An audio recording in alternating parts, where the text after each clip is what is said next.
नमस्कार दोस्तों, मैं डॉक्टर मिकी सिन्हा फिर से एक बार आपके सामने। और इस बार फिर मैं एक सवाल ले रही हूँ। एक सवाल आया है एक साधक का कि वो 2 साल से प्रैक्टिस कर रहे थे और प्रैक्टिस करने के दौरान जो है उनका सिर भारी रहने लगा। और अभी उन्होंने शायद ध्यान छोड़ भी दिया है और उसके बावजूद भी ये सिर का भारीपन वो महसूस कर रहे हैं या उसको झेल रहे हैं। उन्होंने कहा है कि मैं काफ़ी डॉक्टर से भी मिला हूँ पर इसका सॉल्यूशन नहीं मिल पाया, अभी भी उनके सिर भारी रहते हैं। तो मेरे दोस्तों, इसके 2 रीज़न हैं। पहले रीज़न तो मैं प्रैक्टिकल रीज़न पे आऊँगी, फिर आऊँगी मैं डीप आध्यात्मिक रीज़न। पहला रीज़न यह है कि जब इस तरीके का भारीपन सिर में होने लगे तो प्राणायाम इज़ वेरी मच इम्पॉर्टेंट। जब भी आप किसी भी प्रकार की प्रैक्टिस के लिए किसी भी टेक्निक को आप अपना रहे हैं, जैसे सांसों पे ध्यान लगाना या आज्ञा चक्र पर ध्यान लगाना, किसी भी जगह पे आप प्रैक्टिस कर रहे हैं, किसी भी टेक्निक को आप इस्तेमाल कर रहे हैं, लेकिन प्राणायाम से ज़रूर जुड़े, क्योंकि प्राणायाम क्या करता है, आपका बैलेंस रखता है। दरअसल होता क्या है कि कभी कभी जो है हम बहुत ज़्यादा एनर्जी भी ले लेते हैं तो भी हमारा सर भारी हो जाता है ना। अकॉर्डिंग जब हम प्रैक्टिस कर रहे हैं तो हम कॉस्मिक एनर्जी लेते हैं और वो एनर्जी हमारा सर भारी कर देता है।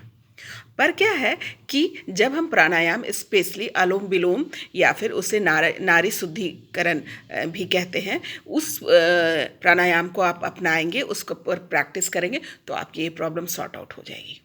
और एक बहुत बड़ी सलाह कि आप कोई भी टेक्निक को इस्तेमाल करें, प्राणायाम अपने नियम में रखें तो बैलेंस रहेगा, है ना। बैलेंस रखने के लिए प्रैक्टिस के साथ साथ pranayama is also very much important. तब क्या होगा, ये भारीपन तो होगा पर क्या होगा, बैलेंस हो जाएगा। आप एक बार करके देखिए, जैसे ही सर भारी होता है, जब आप अनुलोम विलोम कर देंगे, ऑटोमेटिकली आपका सिर जो हल्का हो जाएगा और अच्छा फील करने लगेंगे, है ना। घबराने या डरने की ज़रूरत नहीं। एक तो एक बेसिक रीज़न ये है, प्रैक्टिकल रीज़न ये है। दूसरा क्या होता है कि कभी कभी जैसे साधना का रुक जाना, रीज़न कोई भी हो, मे बी आपका रीज़न ये है कि सिर भारी रहने लगा और वो आपका भारीपन नहीं जा रहा है, तो ये कर्मा की वजह से भी होता है। कभी कभी क्या होता है कि हमारे कर्म जो है साधना के दौरान बीच में आते हैं जो आपकी साधना को रोकते हैं, क्योंकि वो भी इम्पॉर्टेंट है कि उस कर्म को जब तक आप पार नहीं करेंगे तब तक आप आगे नहीं बढ़ेंगे। तो मे बी ये भी रीज़न हो सकता है। पर पहले प्रैक्टिकल रीज़न पे हम ध्यान देंगे कि अगर आप प्राणायाम नहीं कर रहे थे तो इसका रीज़न ये हो सकता है। तो आप प्राणायाम कीजिए, अनुलोम विलोम कीजिए, भस्त्रिका प्राणायाम के साथ जाइए, आप देखिएगा आप ठीक हो जाएंगे। डरिए नहीं, घबराइए नहीं, ये जस्ट प्रैक्टिस का प्रोसेस है। इन बिटवीन ये सब आता रहता है। अगर टेक्निक अच्छे से समझेंगे कोई दिक्कत नहीं होगी।